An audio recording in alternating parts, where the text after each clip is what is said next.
En la historia del cine nos encontramos con escenas impresionantes que dejaron huellas en el espectador y hasta marcaron un antes y un después, como así también algunas escenas que nos dirigen a una sola pregunta: ¿en qué carajos estaban pensando? A continuación vamos con un top de 5 escenas estúpidas y sin sentido. La película venía bastante bien más allá del cosplay de los cenobitas. ¡Diablos, señorita!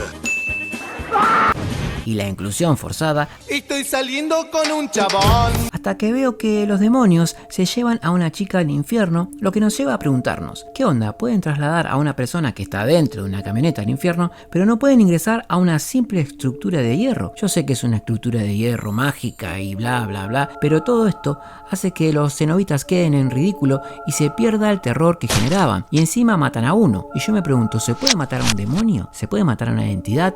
¿A dónde se va? ¿Al infierno o al cielo? Y encima todo esto se remata con un cenobita que entra de manera ridícula gritando para todos lados con la cabeza trabada en una de las rejas ahí. Y esto genera cualquier cosa menos terror.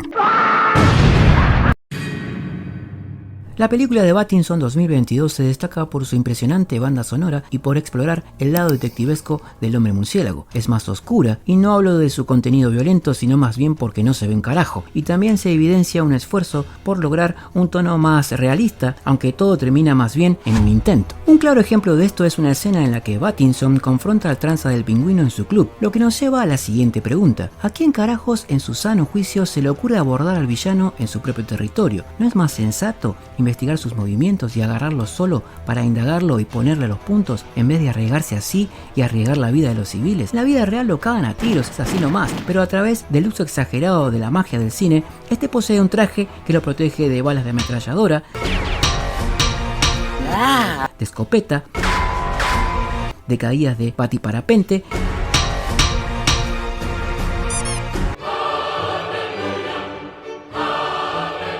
y hasta de una bomba.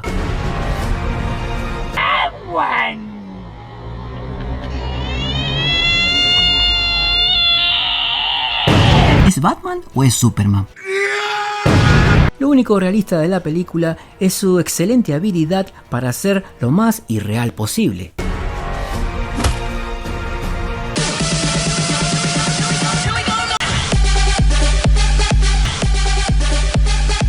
¡Yo quiero de esa mierda! En esta época de cine feminista woke, la edad de los hombres termina. Donde lo que menos importa es el realismo y la lógica básica, tenemos a Naru, una comanche que se maquilla como cazadora y es la única mujer de su comunidad que usa pantalones largos como los hombres porque quiere ser tratada como tal. De entrada, que la protagonista sea una mujer va en contra de la premisa básica del depredador. Y antes de que digas Hay mucho machirulo suelto últimamente, te explico por qué. ¿Qué cazador tiene más mérito? ¿El que caza a una leona o a un león? Un macho sano. Un león, obviamente. Bueno, pero por eso en la primera entrega el depredador no caza a la mujer y se interesa en Arnold. Esto hoy en día sería considerado súper machista, pero biológicamente hablando, el hombre es un trofeo mucho más interesante para el depredador. Si bien el film tiene buenas escenas de acción, y la idea me parece genial, la de un depredador en el pasado, debido al feminismo se crea una pelea exageradamente conveniente para Naru. El depredador se corta solo el brazo. No, pero este pibe es muy pelotudo. Y con una planta de fantasía, ella enfría su cuerpo y él no lo puede ver, y encima se mata solo. No, pero este pibe es muy pelotudo. Luego tenemos la aparición del arma antigua, lo que nos lleva a preguntarnos cómo llegó a las manos del depredador que después se lo da a Danny Glover. Espero que se explique más adelante, pero por el momento nada tiene sentido. ¿A ti quién te invitó?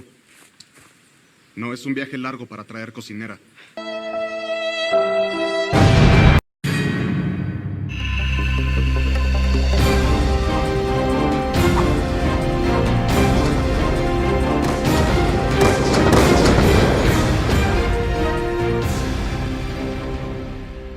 Después de una buena introducción de personaje y de emular la intro de Resident Evil 3 para el orgasmo de los fans, Jill Valentine y compañía quedan atrapados en una iglesia a merced de 3 Lickers y de golpe Alice irrumpe el lugar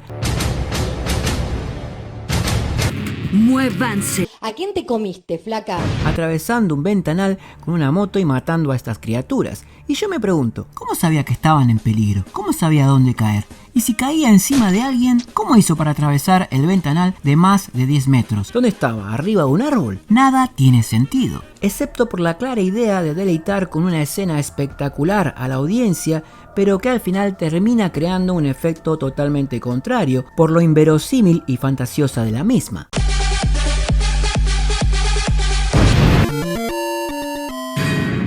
En el puesto número 1 tenemos a Indiana Jones, que para zafar de una explosión nuclear se mete adentro de una heladera. Pero ahora yo me pregunto, ¿las volteretas que hace la heladera mínimamente no le produciría una contusión cerebral? ¿No sufriría falta de oxígeno, ya que lo primero que consume este tipo de bombas es el oxígeno? Y la radiación, y la escena encima termina con un Indiana viendo la explosión como si fueran fuegos artificiales de Año Nuevo, dando lugar a una de las escenas más flasheras que vi.